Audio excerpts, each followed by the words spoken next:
Saya ingin hidup 1000 tahun lagi, karena saya ingin melihat Indonesia jaya, rakyat Indonesia makmur, Indonesia dihormati, dibanggakan oleh bangsa-bangsa lain. Prabowo ingin hidup 1000 tahun, mau lihat Indonesia makmur. Walaupun hidup 1000 tahun, kalau tidak sembahyang, apa gunanya? Padahal dulu Pak Prabowo itu pernah memprediksi Indonesia itu akan bubar di tahun 2030. Kok kayak udah pikun ya, bener gak? Pak Prabowo pengen hidup 1000 tahun lagi. Setuju kalian? Dia memimpin Indonesia ini 1000 tahun lagi, ha? Ya mudah-mudahan aja lah Pak ya, disegerakan gitu. Ya, aku kasihan nih nengok Pak Prabowo. Aku nggak tahu siapa yang membisikkan kenapa akhir-akhir ini dia itu omongannya selalu ngaco gitu, ya. Apa karena faktor udah lansia atau apa aku nggak ngerti. Karena banyak netizen itu yang greget itu dengan omongan dia. Terlalu membanggakan program-programnya yang sementara hasilnya itu belum maksimal. Ya, ini ada lagi nih program yang dibanggakan sama beliau, yaitu membangun 3000 koperasi dalam 1 tahun. Gak usah dibanggakan Pak, ya hasilnya juga belum kelihatan. Ya, itu kemarin Indonesia masuk dalam daftar kasus korupsi nomor 1 di Asia, kenapa nggak diumumkan? Malu gitu. Seharusnya hal-hal seperti itulah perlu diumumkan kepada masyarakat. Karena memang negara kita ini itu banyak pejabatnya yang rakus, ya. Jadi biar ada pembenahan. Jangan program-program yang belum tahu hasilnya dan belum tahu arahnya kemana, itu aja yang dibicarakan, ya. Tapi ya kita lihat aja lah nanti ya, Pak Prabowo ya. Aku berdoa demi kebaikan bangsa ini. Untuk apa hidup 1000 tahun lagi, tetapi rakyatnya itu nggak pernah bahagia, nggak ada guna, ya Pak ya. Walaupun hidup 1000 tahun, bila tak sembayang apa gunanya? Walaupun hidup 1000 tahun, bila tak sembayang apa gunanya? Pak Prabowo ingin hidup 1000 tahun lagi agar bisa lihat Indonesia lebih jaya. Nggak usah sih Pak, saran aku nggak usah. Kami aku tahu maksud bapak-bapak mau berpuasa lebih lama, nggak usah. Yang 1,5 tahun ini udah ampun kami Pak.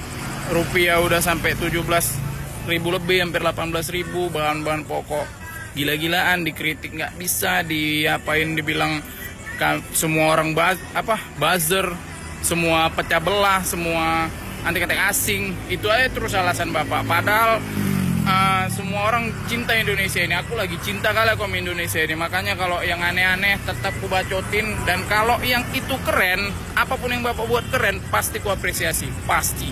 Aku bukan benci Indonesia, aku cinta kali sama Indonesia ini. Cuman kegilaan akan terus terjadi apabila orang-orang waras diam. Betul tidak kawan-kawan? Wah, jalan! Buat saya tetap dan makin optimis tentang masa depan Republik ini. Jangan habiskan energi kita membicarakan orang-orang yang merusak. Tambahkan energi kita untuk membahas orang-orang yang membuat negeri ini makin kokoh, negeri ini makin hebat, negeri ini makin kuat. Bicarakan mereka.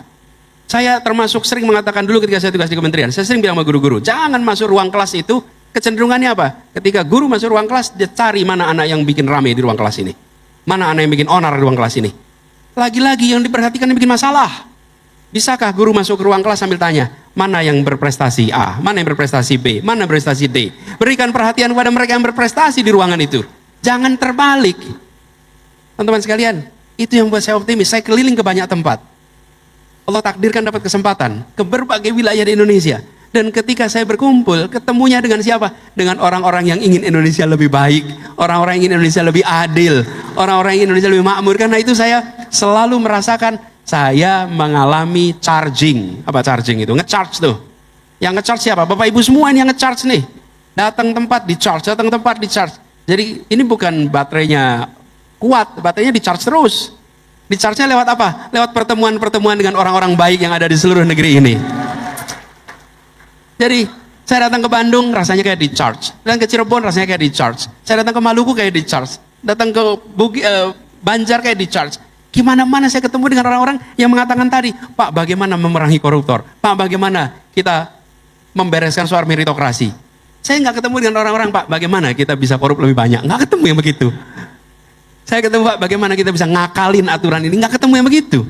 Betul nggak teman-teman? Jadi Bung Johari itu yang buat kita optimis.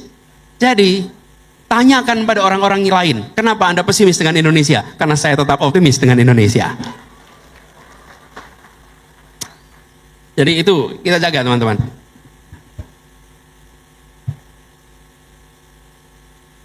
Ini cerita film dikit nih. Ada negara yang memproduksi film banyak sekali, namanya Amerika Serikat. Itu udah Hollywood di situ. Ada serial-serial TV, banyak sekali serial-serial film. Ada serial namanya NYPD, ada LAPD, betul nggak teman-teman? Ada Miami, ada cerita-cerita macam-macam tuh.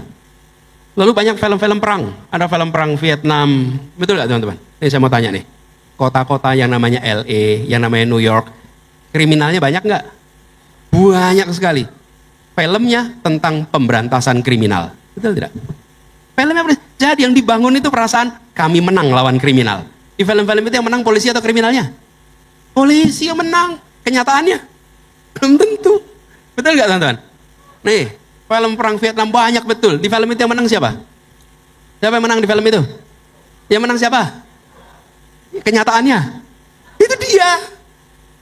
Dibangun gagasan optimis bahwa ya kita berhasil, ya kita kuat. Indonesia, jangan ikut arus orang-orang yang memangkas percaya diri Republik ini. Jadilah orang-orang yang menumbuhkan percaya diri Republik ini. Gimana supaya ada pertanyaan tentang oranye, nanti tanyain sama teman-teman yang Bung Sahrin aja jawabnya itu. Kenapa oranye ini? Lalu bagaimana amanah? Dijaga, yang namanya kepercayaan itu dijaga. Kepercayaan bisa naik dan turun. Kepercayaan bisa naik dan turun. Ada masa kepercayaan naik, ada masa kepercayaan turun, itu bisa naik dan turun. Tapi dijaga. Jadi Pak Suparno mana tadi Pak Parno? Pak Parno? Itu dijaga. Dan setiap sesuatu tumbuh, pada saat itu dia akan memiliki tantangan baru. Selesaikan tantangan baru, selesaikan tantangan baru, gitu ya. Lalu soal setiap produk undang-undang yang dirasa tidak pas, gugat ke MK. Sesederhana itu. Gugat ke MK.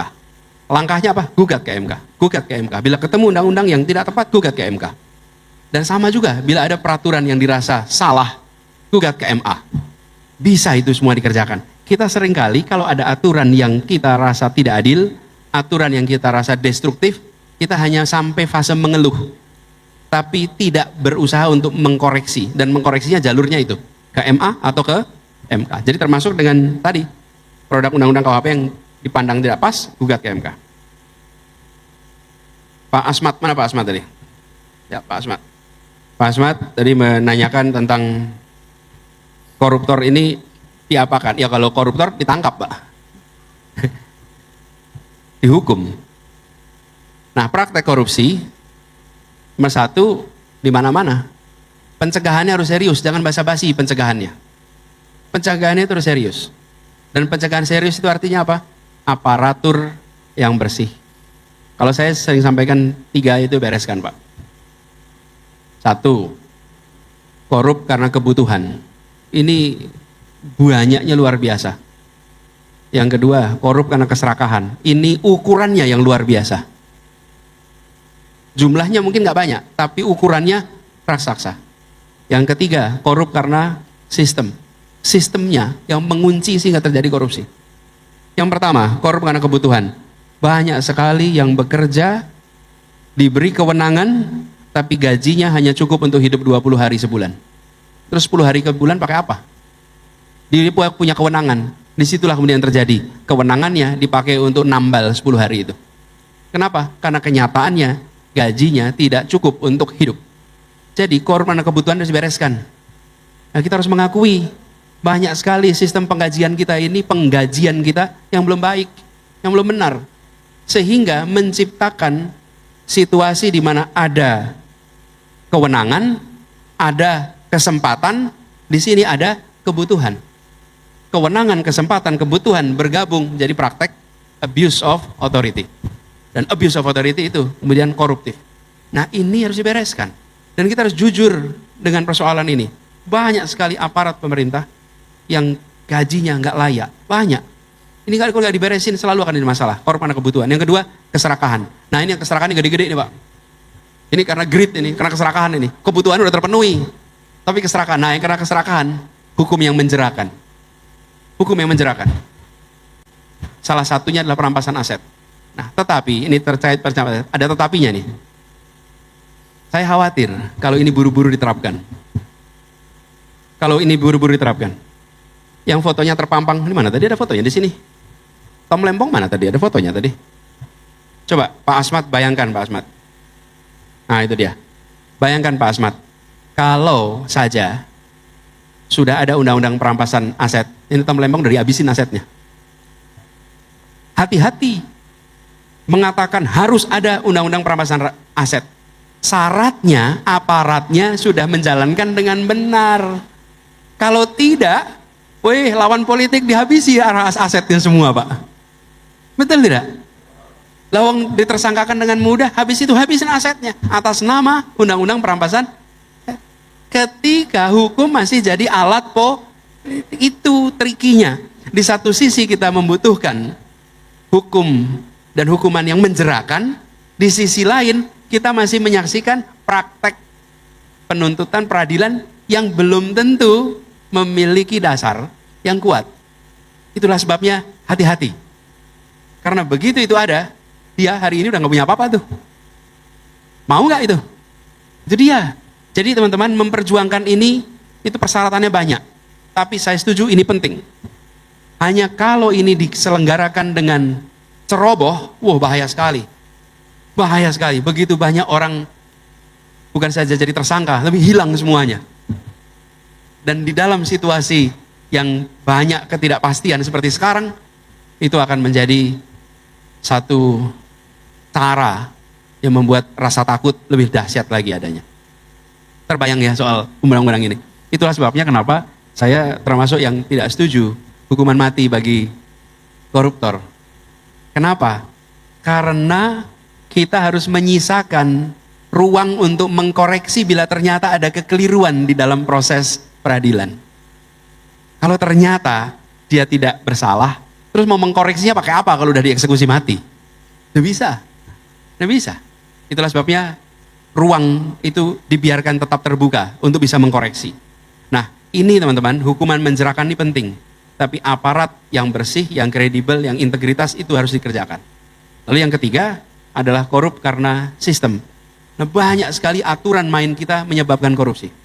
Aturan mainnya menyebabkan korupsi. Nah, ini aturan main harus diubah. SOP-nya diubah sehingga mencegah praktek koruptif.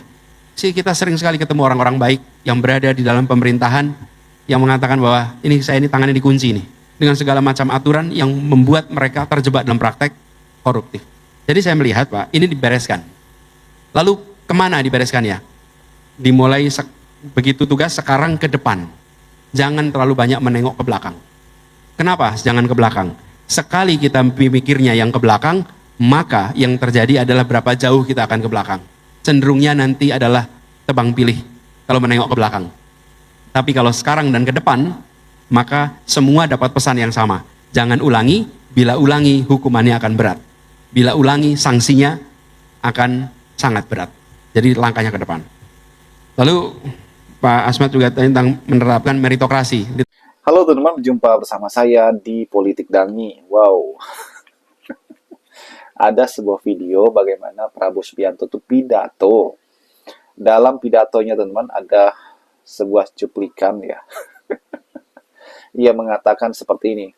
Saya ingin hidup 1000 tahun teman-teman. Agar saya melihat Indonesia maju. Bayangkan teman-teman, 1000 tahun. Ya ini hanyalah sebenarnya artinya ini adalah pengandaian ya teman-teman. Karena mungkin semangat Pak Prabowo ingin melihat Indonesia itu maju, ya kan? Ya sah-sah saja teman-teman. Tapi ya kalau kita melihat ya, apakah Indonesia maju? Nah ini jadi pertanyaannya. Entah itu 1000 tahun lagi, 2000 tahun lagi, 3000 tahun lagi, atau sampai kiamat. Jadi seperti ini, kalau kita melihat ya, apakah Indonesia maju seperti negara-negara berkembang lainnya, misalnya Amerika, Jepang, ya, Korea, dan sebagainya teman-teman ya. Indonesia itu bisa ya, hari ini ataupun dalam beberapa tahun ke depan mungkin bisa asal sistem kita yang betul-betul diubah, teman-teman. Sistemnya seperti apa?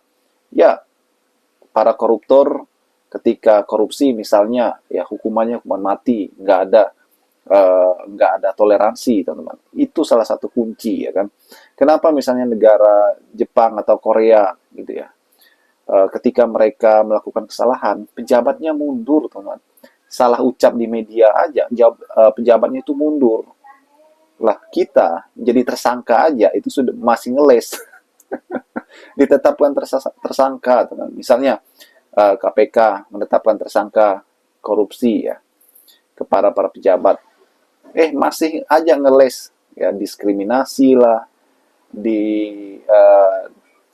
salah tangkap lah dan sebagainya, ya kan.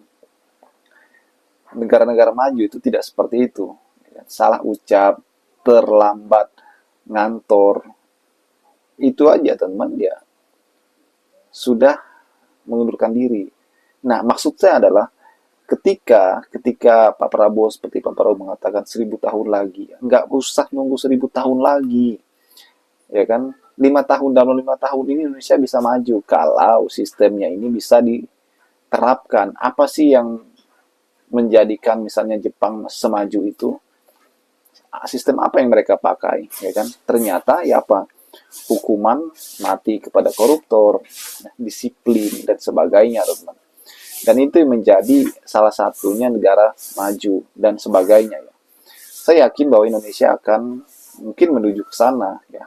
Kalau betul-betul pejabatnya, pemimpinnya, presidennya betul-betul sangat-sangat tegas dengan hal ini, teman. Jadi ini bukan hanya mimpi, ya mungkin bukan hanya mimpi Prabowo, kita semua juga ingin Indonesia maju, ya kan.